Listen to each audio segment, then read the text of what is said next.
కొడకాగన్న సిరుత పులిజూడు సిగమెత్తి దూకింది నాడు. 60 ఏళ్ల గోస అరికట్ట గదిలి సావుకు ఎదురురికినాడు. చెంగు సైరనూది జనమును పోగేసి తండోర మోగించినాడు.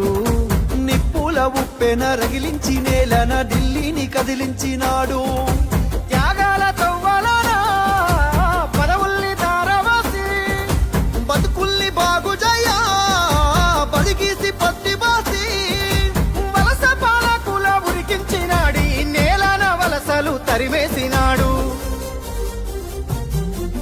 నిలుగన్న తల్లికి దండాలయ్యా కలువకుంటమా సెందురయ్యా రుణమెట్ల తీరునమా అయ్యా జనమందరి పెద్ద బిడ్డవయ్యా. నిలుగన్న తల్లికి దండాలయ్యా